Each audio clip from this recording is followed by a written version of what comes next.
আসসালামু আলাইকুম ভিউয়ার্স, কেমন আছো তোমরা সবাই? আশা করি খুব ভালো আছো। আলহামদুলিল্লাহ, আমিও খুব ভালো আছি। প্রথমেই সবার কাছে ক্ষমা চেয়ে নিচ্ছি, কিছুদিন ভিডিও আপলোড করতে পারিনি, একটু অসুস্থতার কারণে। আমি আবারও চলে এসেছি তোমাদের সঙ্গে আমার রান্নার ভিডিও শেয়ার করতে। আশা করছি তোমরা আগের মতোই আমার ভিডিওগুলো দেখবে, আমাকে সাপোর্ট করবে। আমি আজকে বানিয়েছি নিরামিষ চাল কুমড়োর ঘন্ট আলু দিয়ে।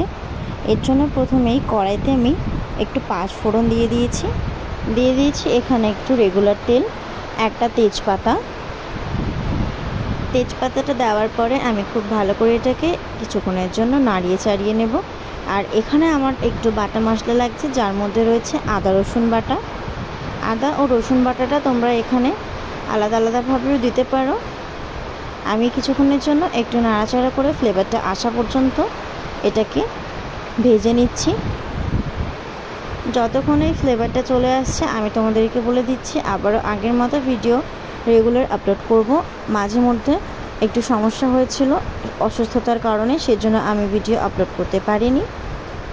এখানে আমি দিয়ে দিয়েছি আগে থেকে কেটে ভালো করে ধুয়ে রাখা চাল কুমড়ো এবং আলুর টুকরো। আলু এবং চাল কুমড়োগুলোকে আমি একই শেফে কেটে নিয়েছিলাম। এরপরে খুব ভালো করে নাড়িয়ে চাড়িয়ে নিচ্ছি।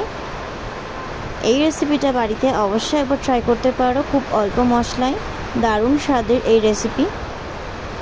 একেবারে কিন্তু ছোটোবেলায় স্কুলের রান্নার কথা মনে পড়ে যাবে এই রেসিপিটা একবার খেলে। এখানে আমি দিয়েছি 2 চামচ মতো চিলি ফ্লেক্স, 1 চামচের মতো শুকনো লঙ্কার গুঁড়ো, আর এখানে দিচ্ছি স্বাদ মতো লবণ।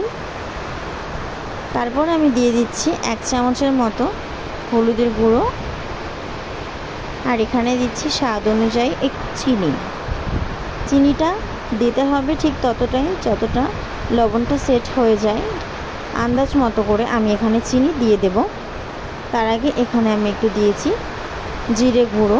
জিরেটাকে তোমরা চাইলে এখানে কাঁচা অবস্থাতে শিলে বেটে দিতে পারো, তাহলে কিন্তু রান্নার টেস্ট আরও বেশি হবে।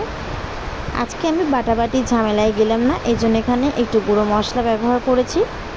স্বাদ মতো চিনি দিয়ে কিছুক্ষণ নাড়িয়ে চাড়িয়ে এটাকে ভালো করে কষিয়ে নিচ্ছি।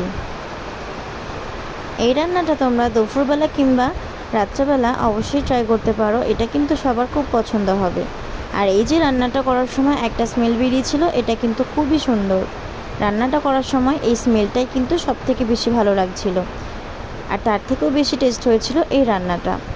খুব অল্প মশলায় কম সময়ে নিরামিষ চাল কুমড়োর ঘন্ট একবার বানিয়ে দেখবে এইভাবে, তোমাদেরও খুব ভালো লাগবে। আমি খুব ভালো করে এটাকে নাড়িয়ে চাড়িয়ে কিছুক্ষণের জন্য কষিয়ে নিচ্ছি।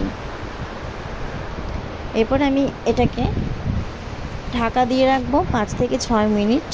এরপরে দেখছো ঢাকনাটা খুলে দেখলাম এখানে কিন্তু কিছুটা পানি ছেড়েছে। চাল কুমড়োর থেকে যে পানিটা বেরিয়েছে সেটা দিয়েই কিন্তু এটা পুরোপুরি সিদ্ধ হয়ে যাবে আর রান্নাটাও কমপ্লিট হয়ে যাবে।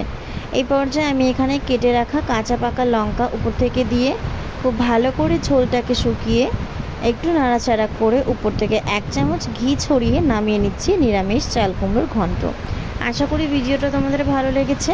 অবশ্যই কিন্তু বাড়িতে বানিয়ে একবার ট্রাই করে দেখবে, আর ভিডিওতে একটা লাইক করতে একদম ভুলবে না।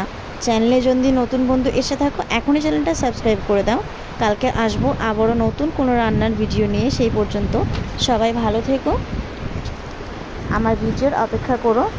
আজকে এখানেই শেষ করছি। আল্লাহ হাফিজ।